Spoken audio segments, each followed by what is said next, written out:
You guys should have been here today.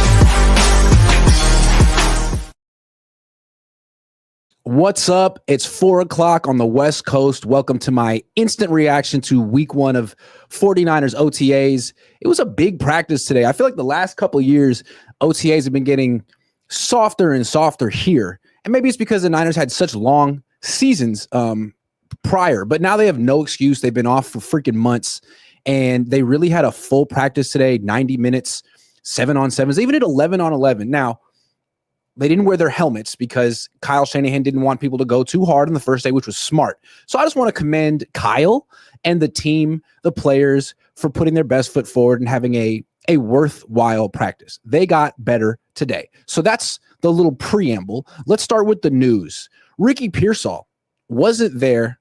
We were looking for older players. I'm going to talk about some older players' attendance in a minute, but Ricky Pearsall's the big news of the day. He's out until training camp with a hamstring injury. And last year, he had a similar offseason. They drafted him with a subluxed shoulder. I didn't know the word subluxed until he got drafted. Now I know the word. It's like, actually, maybe I don't know the word. It seemed like it was slightly out of place. Missed OTAs, came back for training camp, practiced for like 3-4 days, pulled his hamstring. And then we know what happened after that. Eventually, he came back and had that one really good game against Detroit. Detroit's defense was freaking decimated. It's still unclear what Ricky Pearsall can do and if he can even stay healthy. And right now, it's starting to look like he can't stay healthy. I mean, hamstring injuries, soft tissue injuries, very concerning. If this keeps happening to him, then he's not a starter. He's not an NFL player. So this is really bad news. He's had all off season. It's his second year as a pro. He should have learned from his hamstring injury last year and found a way to, not injure his hamstring. To me, wide receivers who injure their hamstrings are guys who either don't quite understand how to be pros, they're not quite in the right shape, but he doesn't seem like the kind of guy who's just hanging around doing nothing in the offseason and then shows up to camp, pulls his hamstring. I don't think he's that kind of a guy. He seems more like the other kind of a guy who's like trying too hard, working too hard, maybe pushing himself too much. Either way, not good news. He's definitely skilled. He's definitely athletic. Like, if he could just stay healthy, he's a more explosive player than Brandon Aiyuk. He's faster than Brandon Aiyuk. Like, he's not better at beating press coverage, but in the Niners system where you get a lot of free releases because you're in motion or you're in the slot and you're facing a lot of zone coverage, against that, running those deep crossing routes, theoretically, Ricky Pearsall could be extremely good. Like the Niners' best option on those deep crossing routes, but he keeps pulling his hamstring. So the next option is Jacob Cowing. I mean, we'll talk about the wide receiver a little bit later. Demarcus Robinson started in place of Ricky Pearsall, and he's going to make some good catches. He's going to make some tough catches, but he's not explosive. Pearsall, to me, is the most explosive player on the offense, and if they don't have him, it's a plodding, slow offense. Jauan Jennings, great player, not fast. George Kittle, great player, not really fast like this. Same with Brandon Aiyuk. Same with Luke Farrell. Same with Kyle Juszczyk. Same with Christian McCaffrey. Yeah, I said it. Same with Christian McCaffrey. So troubling news from Ricky Pearsall. Out all of OTAs. That's next week. And most likely the week after that, that's minicamp. Hopefully the guy can get healthy. I mean, he's had 5 months to get this together. Hopefully he can get healthy and not injure himself again in training camp. Because if he gets injured in training camp, then he's not starting week 1. Demarcus Robinson's taking him job. Or maybe a rookie. Maybe Jordan Watkins. He looked really good today and got reps with the starters. More on him in a minute, in a good way. But first, I want to talk about Jauan Jennings. Every year, OTAs, there's like someone who's clearly the best player on the field. We've gone through this. I mean, last year, it was Deommodore Lenoir, right? Deommodore Lenoir was incredible. He did it every day. He had something to prove. It's not just the most talented player, because that could be Fred Warner or George Kittle or Nick Bosa. It's someone who's ascending, who has something to prove, who hasn't gotten paid yet.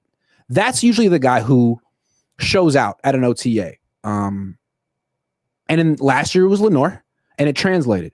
The year before that, It was Aiyuk. We remember that, and it translated. These are guys who had big seasons and got paid. Today it was Jauan Jennings. Jauan Jennings was the best player on the field. He absolutely destroyed Renardo Green. He didn't go against Diamondor Lenoir. So let's take this with a grain of salt. If he had been destroying Diamondor Lenoir, that would mean that this guy is perhaps a legitimate number one wide receiver. I'm not saying he's that yet, but I'm not saying he's not. Just watching the way he wins at this point in his career, he's so confident. He doesn't rush his routes. I mean, he's already not fast, but he has this slow finesse to him where he can sort of change gears in the route and change his tempo enough to get open. And he gets open consistently. He doesn't get enough credit for his route running, in my opinion. I think he's maybe the best route runner on the team. He just doesn't move very fast. So it doesn't look like he creates a lot of separation, but he creates enough for him to catch the ball.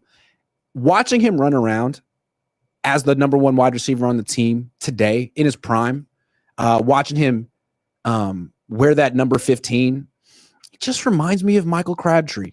Like younger Michael Crabtree, 2012 Michael Crabtree, just before he tore his Achilles, back when he was really the number one wide receiver on the team.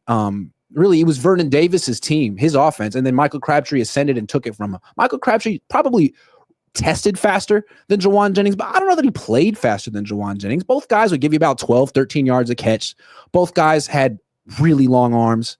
I think Crabtree was probably better after the catch a little bit in his prime before he tore his Achilles, but Jennings a better blocker. I mean, Jennings a better teammate. Jennings is I almost said just flat out better. Crabtree was really good, but that's who I think of when I see Jauan Jennings, and Crabtree really was a legit number one wide receiver for a minute.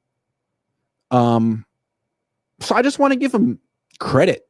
A lot of people kind of pat Jauan Jennings on the head like, oh man, he's so good. We love Jauan, but 32nd in separation. They always want to use him as a scapegoat to prop up Brock Purdy in like some Brock Purdy debate, whatever. But really, I mean, this guy is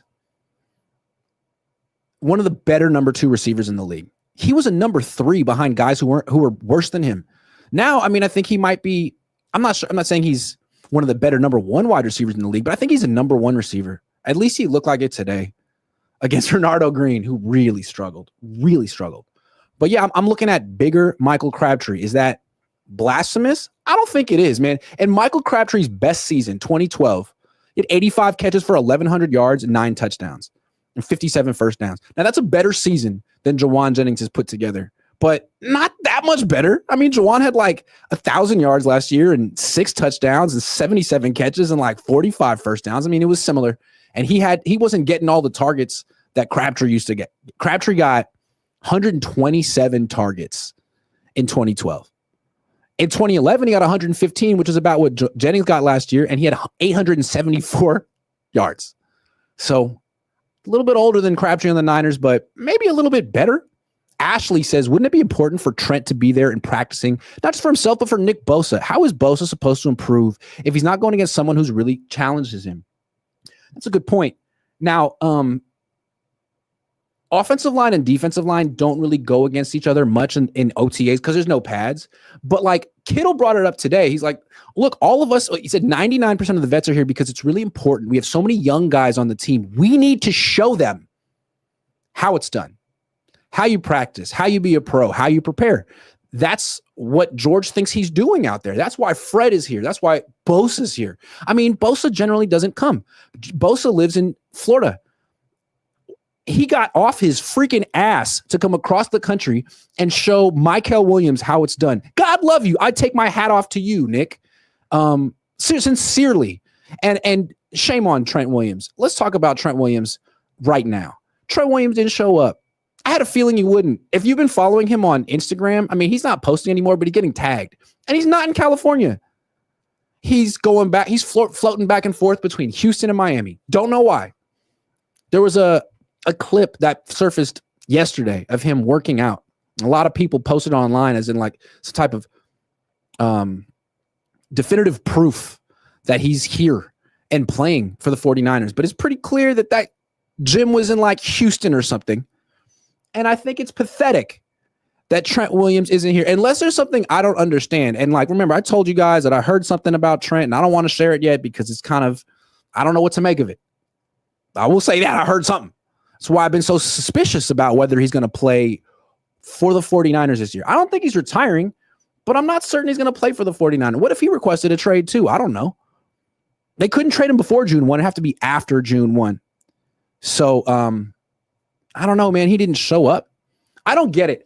Let's say he's not getting traded. Let's say he's not retiring. Like, what excuse do you have to not be here? Just being old? Oldness? I mean, John Weeks was here. He's 39. He's older than you. It seems they just paid you. They just gave you everything you wanted, man. They gave you guaranteed money, and you're old. And you won't even show up just to show your face. I mean, a lot of people would have benefited from it, would have appreciated it. All over the team, he's the one guy who said, you know what, I'm just going to stay home. I think the Niners need to get rid of players like that. As great as Trent Williams is, I mean, if you're trying to really like build a new culture and show young guys that there's a right way to do things, is it really good to have one player who's above all the rules and really isn't a part of the team? I mean, I used to think of Nick Bosa as an independent contractor, not compared to Trent. And Trent got an extension last year. Usually when players get extensions, they're always at OTAs. They're the first guy to talk in press conferences. Like, what is that? How do you how do you hold an organization hostage last year, get the extension, and then hold them hostage again? I mean, the Niners say, oh yeah, Trent was here. Well, we never saw it. He may have made a brief cameo appearance where he stepped in, said hello, and left. Has he put on a helmet? Has he put on 49ers gear? Has he stepped on the freaking field? I don't know. He said last year that he was going to age like Tom Brady, that it was okay that the Niners committed themselves through year 38 for this guy because he was going to be different. You don't even practice. I'd say trade him, but they don't have anyone else who can play the position. The left tackle today was Spencer Burford. How many games are they winning with Spencer Burford at left tackle? What is the point of extending this guy if he still won't show up to OTAs? You made it clear. We need people at OTAs. We had a long offseason. There's no excuse not to be there. You're refreshed.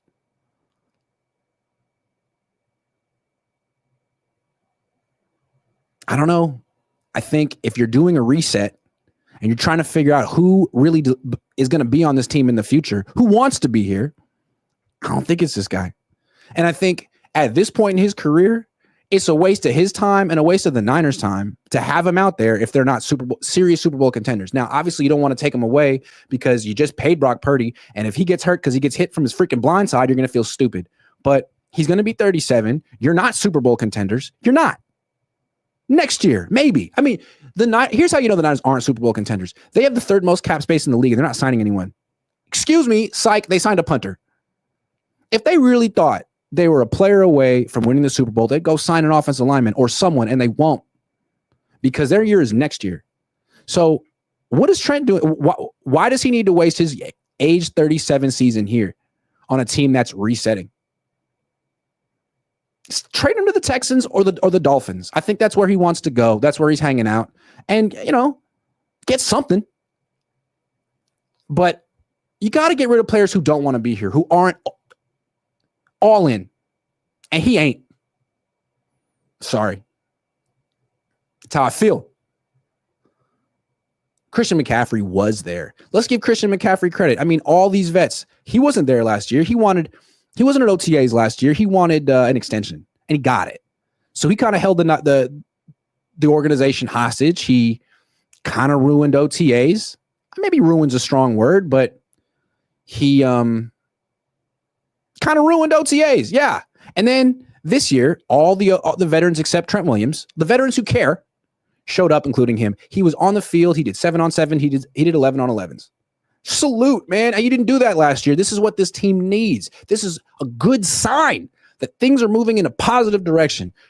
Christian McCaffrey setting the tone, being a leader, all that stuff is great. Problem is,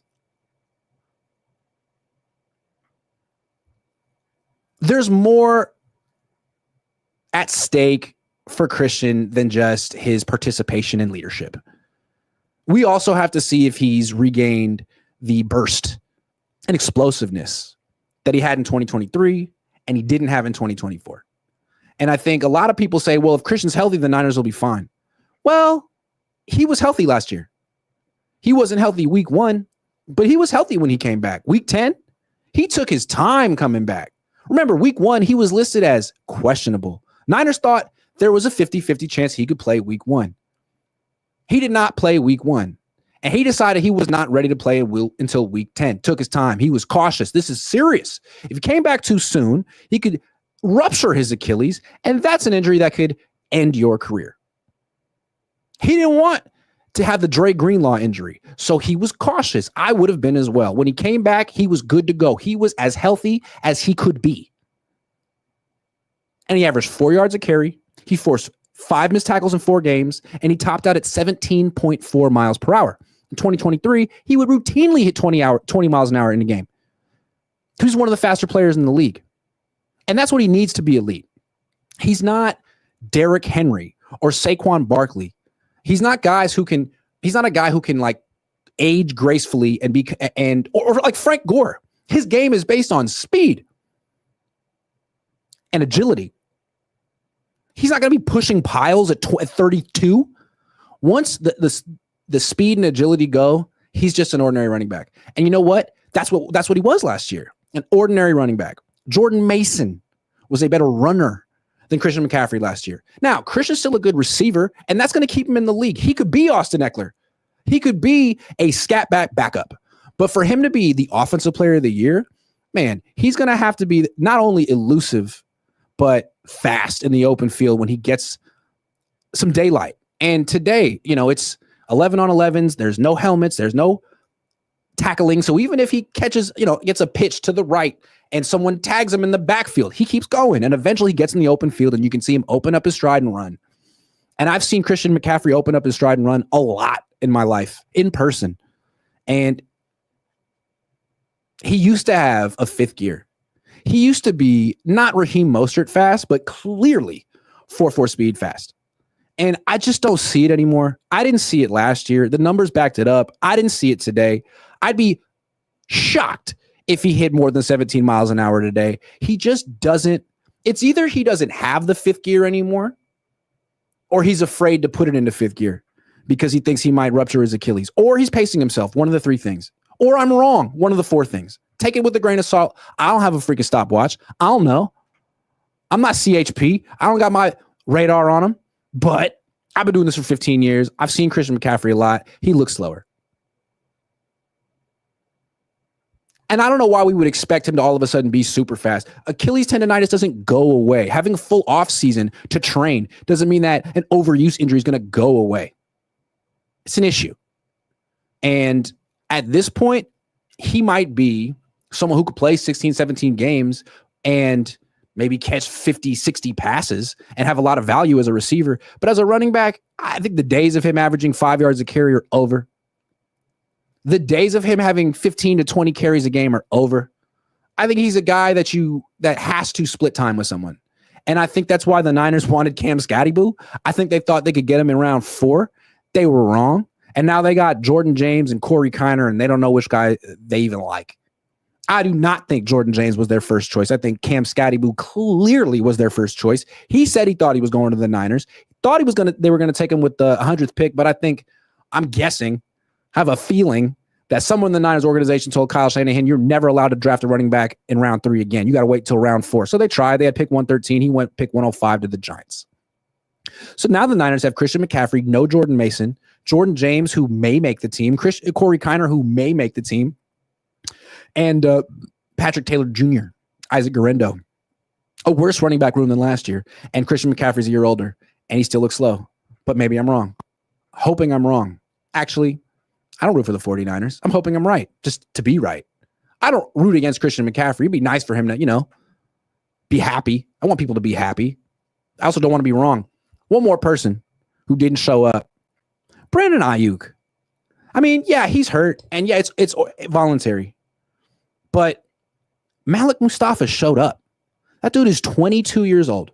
He tore his ACL more recently than Aiyuk did, and he showed up. Why? To be a coach on the sideline? No, just to support team, just to show. I don't know. I'd have to ask him, but one, to support teammates. Two, to be a good 49er, to show coaches that he actually wants to be on the team. And then there's Brandon, who didn't show up. Maybe he was hiding behind a tree and I didn't see him. I acknowledge that there's a possibility that he was hiding in trash can, behind a bush.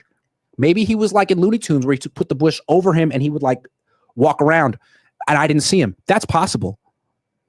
But I don't think it happened. I don't think he was here. And I don't get it, man. They gave you $39 million a year last year to do nothing, to rehab, to catch 25 passes and wear the wrong shorts to practice and throw a fit and have no touchdowns. That's what they paid you to do, $39 million. And you can't even show up. Like, you live here, right? I made it. I don't get that. I really used to think that Brandon Aiyuk was a non-diva team player, unfairly picked on by Kyle Shanahan, should be a captain, everything the Niners stand for. I was wrong. I was way wrong. This dude is all about himself, and they need to trade him. He's not a productive member of their culture. He's got to go. Should have been there today. Malik Mustafa made him look. Malik Mustafa was a better 49er, better teammate, better pro than freaking Brandon Aiyuk. What? Really disappointing. It wouldn't take much just to show up. Stand there. Clap. Pat a guy on the back. You don't even have to talk. Go, and then everyone's like, wow, Brandon Aiyuk. What? Wow. Like, what an incredible person. What a character guy. But no. And one more thing about Brandon Aiyuk. So a couple of days ago, Julio Jones went on a podcast and was asked about that Super Bowl that Kyle Shanahan blew back when Kyle Shanahan was the offensive coordinator for the Falcons. And they asked him, like, do you go back and watch that game? And Julio's like, no, absolutely not. I had 4 targets the whole game. I had 4 opportunities the whole game. I can't get over that. Now, he didn't blame Kyle for that. Mate, for all we know, Julio Jones completely understands Kyle's play calling from that game. For all we know. For all we know, he blames Matt Ryan for that. But I think there's a very real possibility that he blames Kyle. So what's interesting about that, the next day, Brandon Aiyuk goes on social media, Instagram or something, and posts a picture of Julio Jones in his story. I wonder why. Because we know Brandon Aiyuk had the same grievance after losing the Super Bowl a year and a half ago. Immediately after, he said, I wish I had more opportunities. He was awful in that game. And he had more than 4 targets. It was like, what, 8? 6? Maybe 6? Maybe 6. But still, that's what he said. To me, I interpret that as a dig at Kyle. I think it's clear that Aiyuk's post is a dig at Kyle. I don't know if Julio Jones was, but Aiyuk's post was a dig at Kyle. And then he doesn't show up to training camp, to OTAs. And he did all that stuff last year to overshadow. Remember last year when I would do like instant reactions or instant analysis of OTAs, and I would go to the side and I'd be like, I'm not going to talk about what happened on the field because who freaking cares? What I'll talk about is, did Brandon Aiyuk have a smile? What color clothes was he wearing? Was he wearing a Niners decal? Did he wash his hands? Was he sitting down or standing? Like, it was Aiyuk watch last year. He turned the 49ers off season into Aiyuk watch. And he was talking about making a freaking documentary. Remember that? He wanted to make a documentary. I don't know. I used to like this guy a lot. He really turned me off. Should have been there today. Grow up. How do you have a grievance with the organization after they paid you? You got everything you wanted, man. I don't respect that. If you didn't want to be here, don't sign the contract and say, no, go ahead and send me to Pittsburgh. They would have done that. They would have sent you to Pittsburgh. You came in at the last minute and told Kyle, okay, I'll sign. You don't want to be here, man. If you wanted to be here, you would have been here today. Brandon. Lonnie says, I don't think they will trade him. I hope they don't. But the Texans did trade Laramie Tunsil, so you never know. Shyla Q says, did you hear about Jair Brown's foot? Oh, yeah, he's out until training camp, too. That's not good for him. Joseph Ernberg says, BA, CMC, and Trent need to go. Players run the team. It's true, man. Players run the team, and it's like, it's cool when it's Fred and George because you feel like they're responsible, mature leaders who know what they're doing in terms of running the team. But Christian, Trent, Brandon, don't know. Okay. Let's do some prize picks and then get back to the show. Okay, we got NBA playoffs tonight. Knicks fighting for their lives. Karl Anthony Towns, 21.5 points. They're scoring well. The issue is their defense. I'm going to hit him with a big more for Karl Anthony. I always assumed that it was Karl and then Anthony Towns, like a hyphenated last name. But the fact that his name is Karl Anthony, I don't know if I hate it or love it. You have a hyphenated first name. Have you ever met anyone with a hyphenated first name?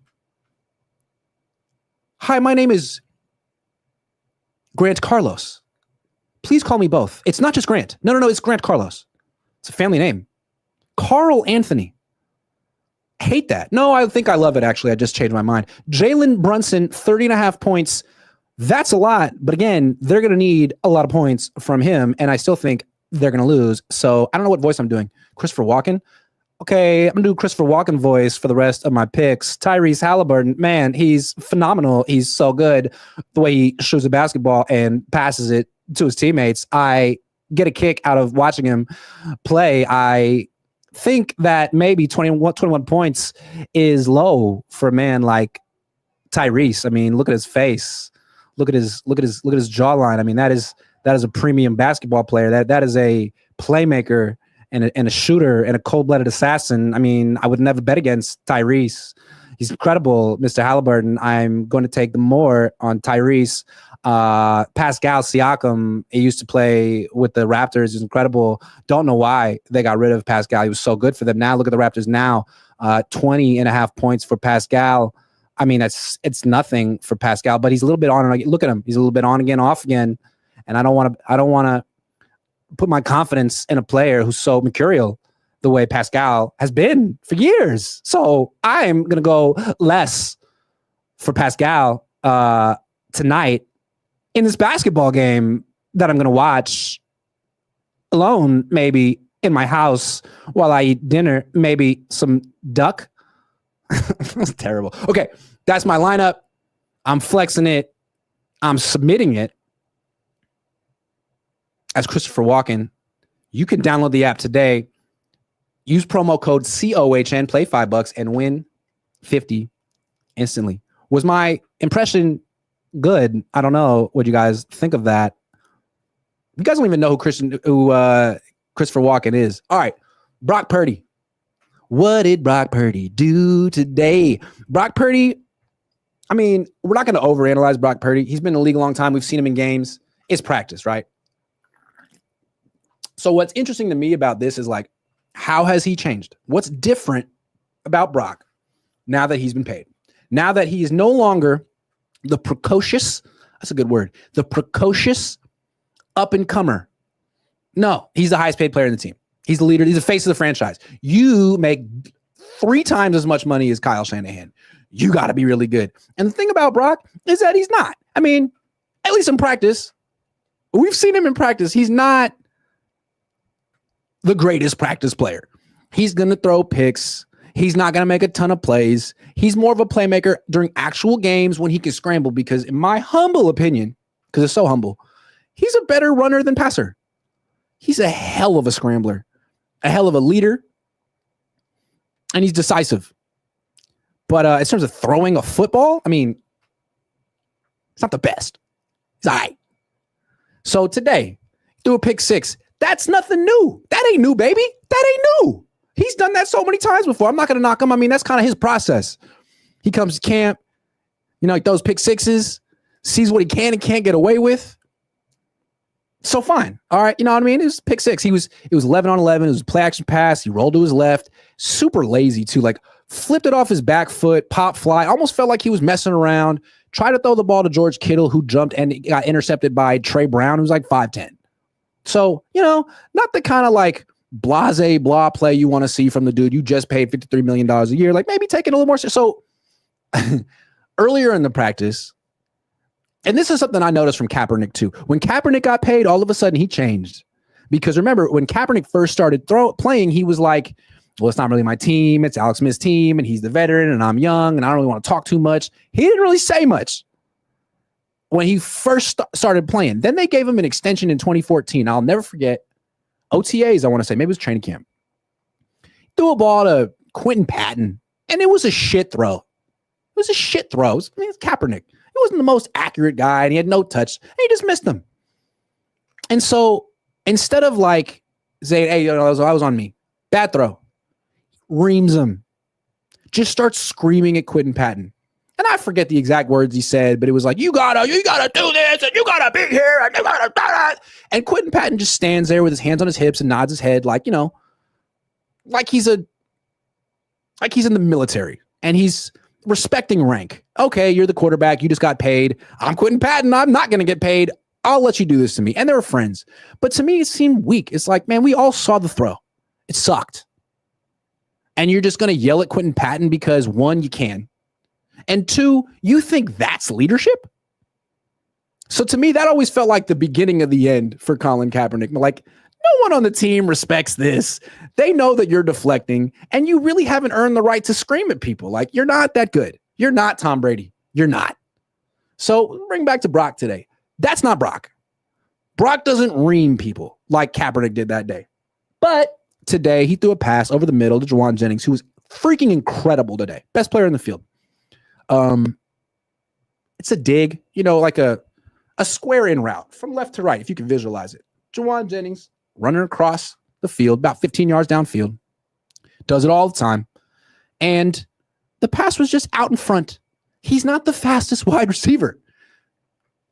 Just like Purdy doesn't have the strongest arm. I mean, these are a couple of seventh-round picks with clear limitations. Jauan Jennings, hell of a player. Slowest wide receiver in football. Brock Purdy, hell of a quarterback. Weakest arm in football. So he couldn't exactly kick it into another gear. Maybe he could have dove for the ball, but it was a bad pass.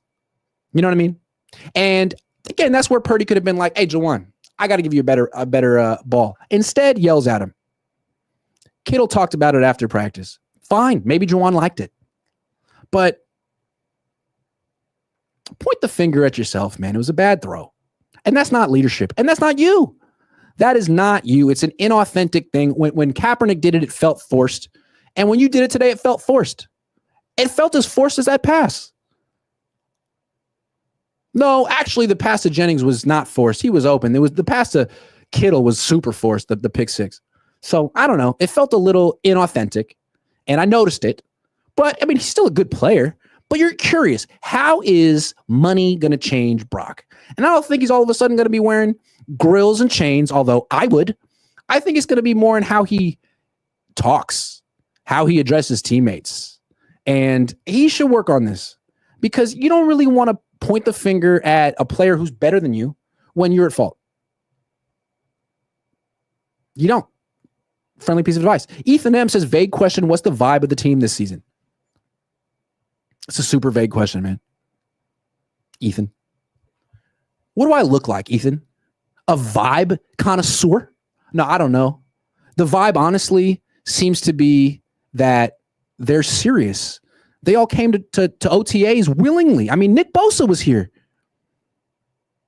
That's incredible. It seemed like they're eager to play football. They're embarrassed and ashamed of what they did last year. And they sincerely believe they can do better. Whether they're right, I don't know. But that's the start of a promising season, this. So that's good. Sean says, Grant, the Niners may have told Trent it's cool to stay away for his family.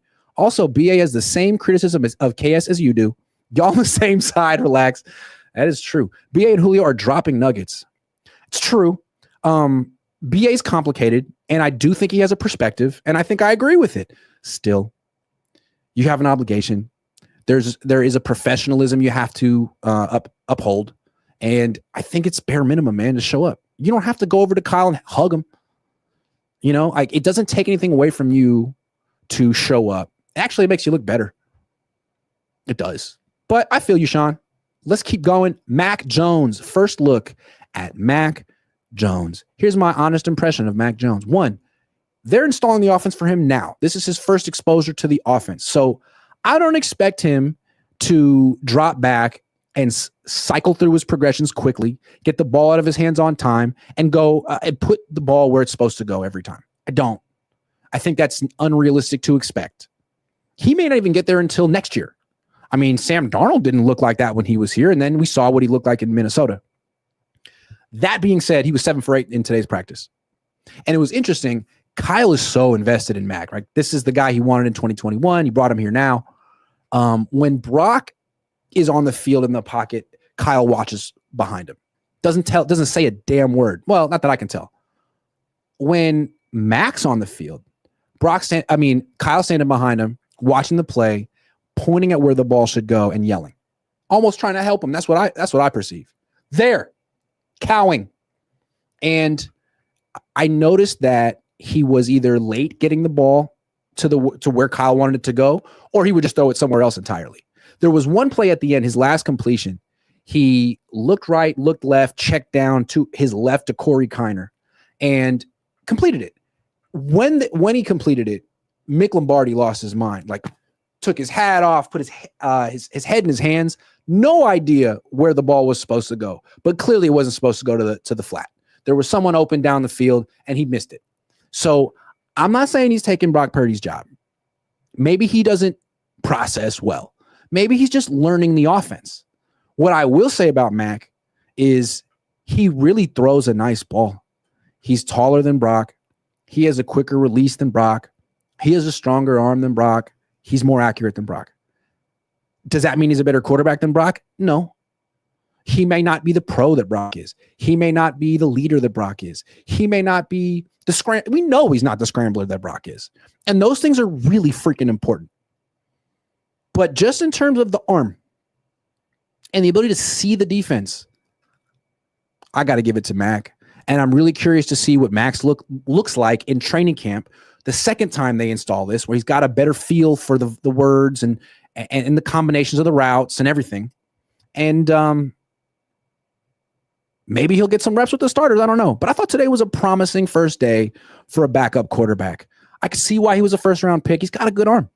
He's not quick, and he's not particularly decisive right now, but neither was Darnold. I used to make fun of Darnold all the time in 2023 for being so indecisive. And in retrospect, I guess it probably comes with the territory when you're learning this particular offense. I mean, how decisive was Brock Purdy in training camp or OTAs of 2022? I don't even remember, to be honest. All day, every day, Kim, not some of the time, Kim says Lombardi's report, Brock looks like Montana in OTAs. Well, neither of us were alive we were alive. Neither of us watched Joe Montana. Richard Evangelista says people thought Saquon was done with his injury and he hurtled backwards to the Super Bowl. Let's not count out CMC just yet. Trade BA or make him play left end of the bench. True. We should not count out CMC just yet. I think there are troubling signs. Last year was troubling. Today was troubling, but he still could be like a functional running back and an excellent receiver. In the past, he was a great running back and a great receiver. I don't know that he's going to be a great runner anymore. But then again, I'm just honorary quality control. Let's talk wide receivers. So Jauan Jennings, great. Ricky Pearsall, not out there. Demarcus Robinson, you've seen him play football before. I mean, he's okay. Nothing special. He started today. Who I'm interested in is Jacob Cowing and Jordan Watkins. And Jacob Cowing dropped a pass in the flat, had a nicer catch downfield. He's okay. He's a little small. I wonder if he has a future here, especially considering they drafted Jordan Watkins this year around the same spot they drafted Cowing last year. If they like Cowing, they probably wouldn't have drafted Watkins. Watkins is about 4 inches taller than him, 3. And today he beat Renardo Green for a post down the middle. It might have been quarters. Maybe Renardo Green had outside. I'm just watching on the sideline.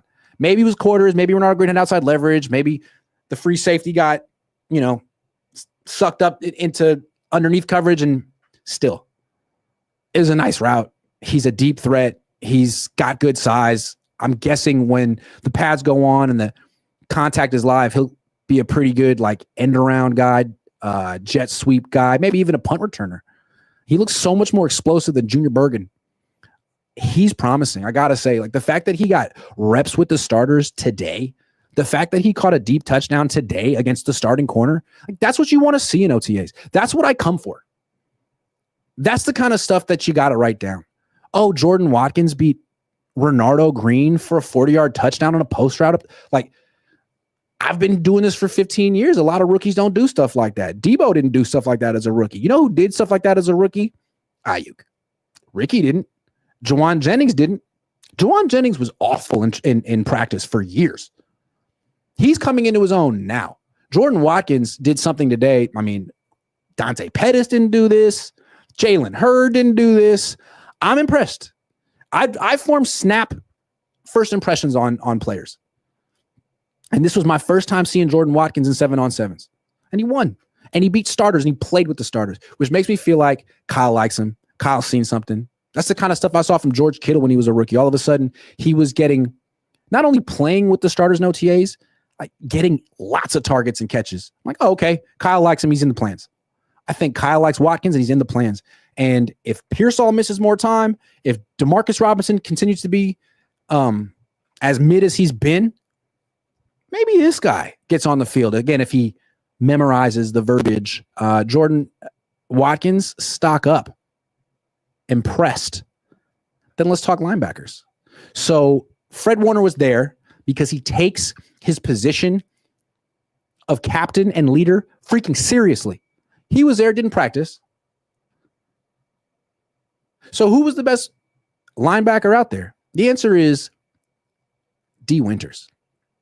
D. Winters made multiple plays. He had one diving play that forced Purdy to overthrow a player in the flat. So swing routes, quick outs, if he's in the flat and you're trying to outflank him to the sideline, good luck. He's super fast. And when he's tested, he gets there so quick, he pulls up. Greenlaw would have laid someone out in practice, which isn't cool. Winters won't do that, but he gets all the props from his teammates, Fred Warner, KJ Wright. Just losing their minds seeing how quickly he closes on these receivers in the flat. So I think we've seen this from Winters in the past. He got very good coverage grades last year. He's super fast in zone coverage, cover 3, cover 4. Those linebackers have to cover a ton of ground. Otherwise, check downs become first downs. And he's got it. He's really good in zone coverage.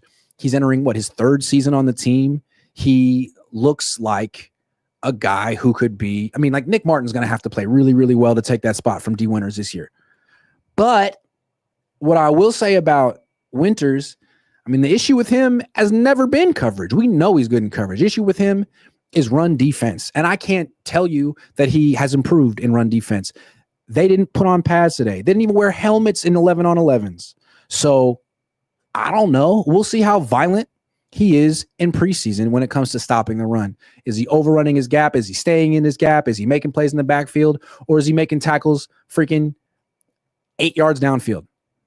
It's possible that Nick Martin, when the bullets are live, is just a much more violent, instinctual run defender than D. Winters. I don't know. I did see them both in zone coverage today, and D. Winters is much more advanced now. He's more around the ball now than Nick Martin is, although Nick Martin has really long arms. Needs to fill out a little bit, probably will, but he's got an interesting frame. Long arms should serve him well in coverage. I also saw Stone Blanton out there. Saw Luke Gifford out there. Dude's tall. And Chaz Surratt, who is not going to play linebacker for this team. Maybe special teams, but not linebacker. I'll tell you that right now. Richard Evangelista says the bag changes people, even makes ugly people beautiful. Man, I'm so ugly these days. I could use some beauty. Hopefully grooming Brock to be the face of the Niners doesn't change him. I feel like I've aged. I feel like I'm going bald. I'm ugly these days. I got to get my swagger back. I'm trying to lose 6 pounds. Think I can do it? I got a little bit of a tan today. Basically, what I'm saying is I'm feeling insecure. And I want everyone to give me compliments. Tell me I look good, because I don't. But tell me that I do. William Engelman says, if you knew the Niners were going to be healthy this year, Trent, CMC, Purdy, what would be your ceiling for this team? Does CMC even help? I mean, if you knew you were going to get 15, 16 games from Trent and Purdy, then you're looking at maybe 10 wins. But the thing with CMC, I keep harping on this. I don't think the issue is health for CMC. He was healthy last year. The issue is, does he trust himself to cut it loose? Or is he always going to hold back a little bit? Is he running slower because he's afraid of tearing his Achilles, or because he physically can't run faster anymore? That's my question. When I see him hit 19, 20 miles an hour, I'll shut up and apologize. William Engelman says, if you knew the Niners were going to be healthy, I already got you. William. Shyla Q says, did Purdy's arm look better than it was last year?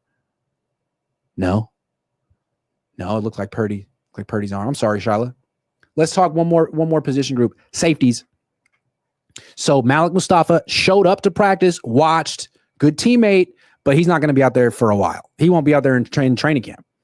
Jair Brown had a procedure on his foot or ankle and out until training camp. Marcus Siegel, injured, out until training camp. They knew that before they drafted him. Okay. Also, Talanoa Hufanga, not in the team anymore. Okay. So the starters at safety today were Jason Pinnock and Richie Grant. And look, maybe they're great. They're both fast. They both seem like they could cover slot receivers if necessary. But they don't seem good. They kind of remind me of Tarvarius Moore. Remember him? Cornerback / safety, super fast. Problem is, he took horrendous angles to the ball, terrible at tackling, and couldn't cover. Other than that, hell of a player. These guys seem kind of similar. Like, for really fast, rangy guys, they kept getting split.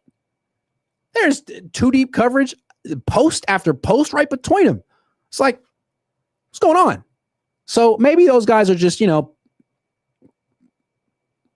holding it down until Malik Mustafa and Jair Brown get back. But if that's the starting safety duo week 1,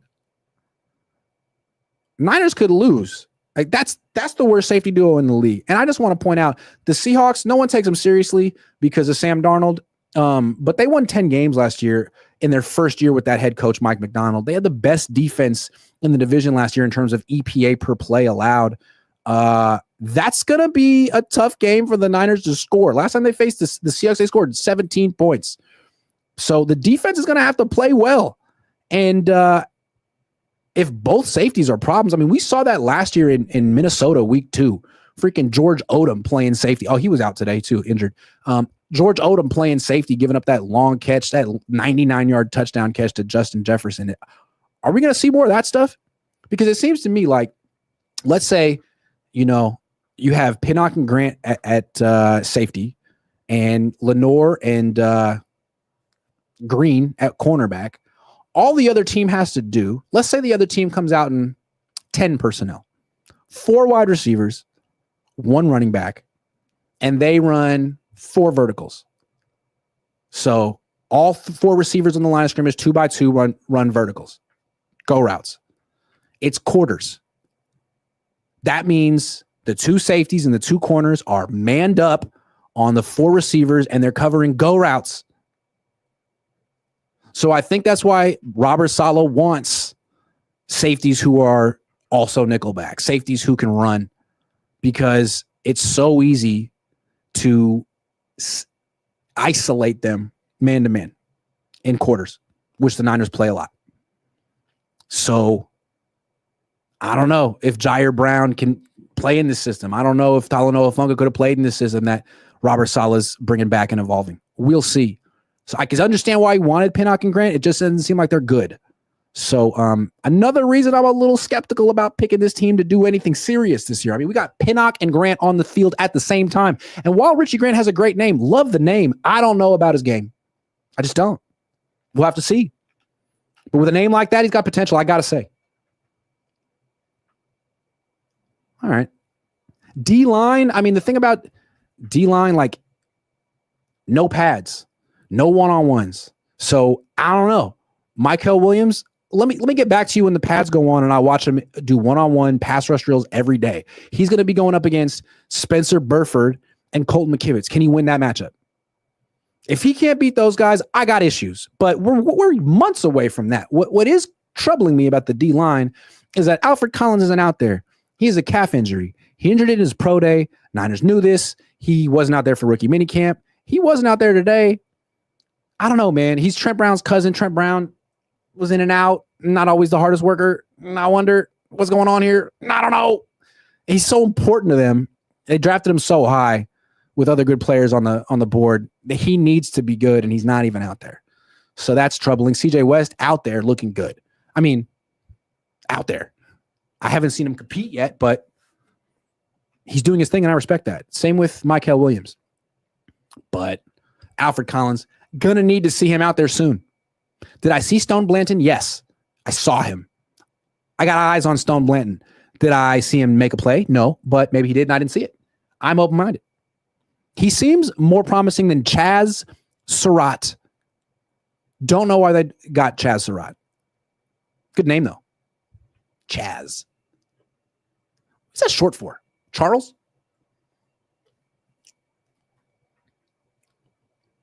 If I were a Charles, would I go by Chaz or Chuck or Charles? I think if my name were Charles, I'd go by my middle name. If you're watching and your name is Charles, nothing against the name Charles. I just don't think it's for me. I would go by something else. Brent. No, it sounds too much like Grant. When I say my name is Grant, people are always like, what, Brent? I'm like, no. G. I can't pronounce my own first name. It's a problem. That's why I call myself Iggy. Easier to pronounce. Yeah. It's a true story. Well, it's really exciting to be back talking football. I got to say that. Love that. Love that for me. Love that for you. Okay, I'm going to stop talking now. I think I've run out of things to talk about.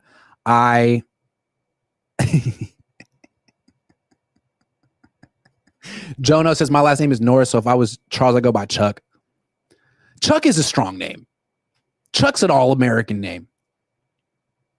Charles feels very British aristocracy. Prince Charles. But Chuck feels like someone, like a Butch, like a Brock. There's something that I can get behind with the Chuck. Grant Chaz Cohn. Nah. Chaz is like, I think of like Chaz is like, I don't know. Like a swinger. Like, why do you have this name? Like, a Chaz is like a guy with like a mustache and, like offers you a drink and he's like a little too familiar. And it's like, I don't really want to meet your girlfriend. I'm sorry. I don't know where that came from. But you know what I mean? Chaz. Oh, that's exciting. I hear he's a good guy, though. Chaz Surratt. Surratt's a good last name. Kind of like it.